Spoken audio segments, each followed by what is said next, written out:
अब हम डिस्कस करते हैं फुल फिनोमेना कि हमारा स्प्रिंग जो है वो कैसे मूव करता है। नाउ इनिशियली हमारे पास जो मैस है वो किधर है, पोजीशन ओ पे। ठीक है, हम यहाँ पे इसके ऊपर फोर्स अप्लाई करते हैं। जब हम फोर्स अप्लाई करते हैं तो मैस को हम एक्सट्रीम पोजीशन पे ले आते हैं ए पे। जब फोर्स अप्लाई करते हैं तो मैस जो है कुछ डिस्टेंस कवर करता है, तो वो डिस्टेंस जो मैस ने कवर किया अपनी एक्सट्रीम पोजीशन पे आने के लिए, that is the x distance here. अब जब मैस यहाँ पे आ गया तो हमारे पास जो है यहाँ पे स्प्रिंग में रिस्टोरिंग फोर्स जो है वो प्रोड्यूस हुई। जैसे ही आप स्प्रिंग को जो है वो फ्री छोड़ोगे, मैस को फ्री छोड़ेंगे, तो क्या होगा, आपका जो मैस है वो कोशिश करेगा कि वो अपनी मीन पोजीशन की तरफ वापस मूव करे। जैसे जैसे अब मैस जो है वो मीन पोजीशन की तरफ आएगा, वैसे वैसे जो है आपकी रिस्टोरिंग फोर्स कम होती जाएगी और मीन पोजीशन पे आके आपकी जो रिस्टोरिंग फोर्स है वो ज़ीरो हो जाएगी। लेकिन जब मैस मूव करके, जब बॉडी जो है वो मूव करके मीन पोजीशन की तरफ आ रही है, तो आपके पास वहाँ पे तब क्या हो रहा है, मैस जो है वो स्पीड गेन कर रहा है। और स्पीड गेन जब वो कर रहा है तो इसकी वजह से आपकी जो वेलोसिटी है वो मीन पोजीशन पे मैक्सिमम हो जाएगी।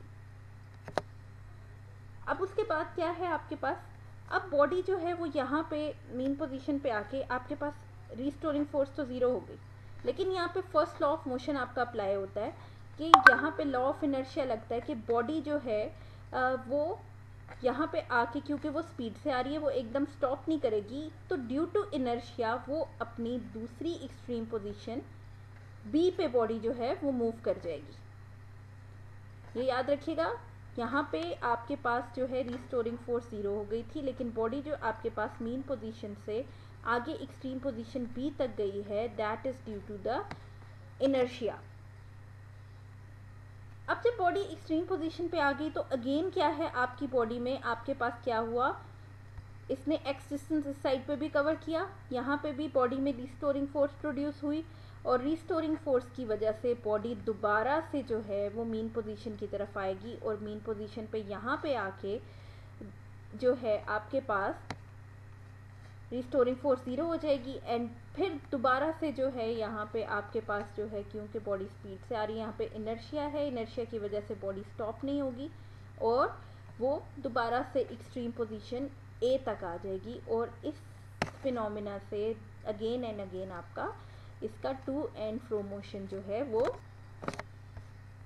अब ये पॉइंट्स है कुछ, due to inertia the mass will not stop at mean position O but continues its motion and reaches at extreme position B. I already told you, a mass move from mean position O to other extreme position B, the strength of restoring force क्या होती है, यहाँ पे increase कर जाती है, hence the speed of mass decrease as its move towards position B।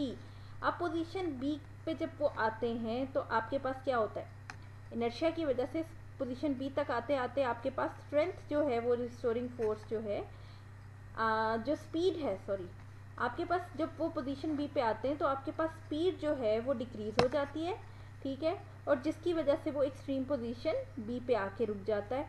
जब वो बी पे आता है तो mass come to at rest at extreme position, therefore आपके पास वेलोसिटी जो है वहाँ पे ज़ीरो हो गई एक्सट्रीम पोजीशन पे, और आपके पास जो है और वेलोसिटी जो है मैक्सिमम जो है वो आपकी मीन पोजीशन पे होती है। नाउ हमारे पास जो है, अब इसकी कंक्लूजन क्या है, the process is repeated and mass will continue to oscillate back and forth about it mean position O. जैसे बॉडी जो है एक एक्सट्रीम पोजीशन से जो है मीन पोजीशन पे आती है, देन मीन पोजीशन से वो दूसरी एक्सट्रीम पोजीशन पे जाती है, तो ये प्रोसेस जो है ये रिपीट होता रहेगा। और इस प्रोसेस को जो है ये इस प्रोसेस में ये बैक एंड फोर्थ जो है मीन पोजीशन के इर्द गिर्द ये रिपीट होता रहता है। और ऐसा मोशन जो है जिसमें एक्सेलरेशन, यहाँ पे आपने देखा एक्सेलरेशन जो थी वो डायरेक्टली प्रोपोर्शनल थी डिस्प्लेसमेंट के, ये हम प्रूव भी कर चुके हैं। और डायरेक्ट कहाँ होती है वो, मीन पोजीशन की तरफ से। तो ये हमारा जो है सिंपल हार्मोनिक मोशन है और मैस स्प्रिंग सिस्टम जो है वो सिंपल हार्मोनिक मोशन को प्रूव करता है। होप सो बेटा आपको अब समझ आ गई होगी सही से कि मैथ स्प्रिंग सिस्टम क्या है। हमने इसके सारे पॉइंट्स क्लियर कर लिए हैं।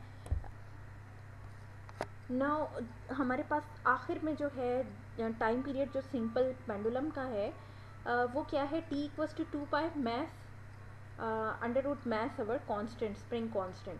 सो t equals to 2 pi m over K, it is our time period. Hope so students आपको जो है अच्छे तरीके से अब ये टॉपिक समझ आ गया होगा।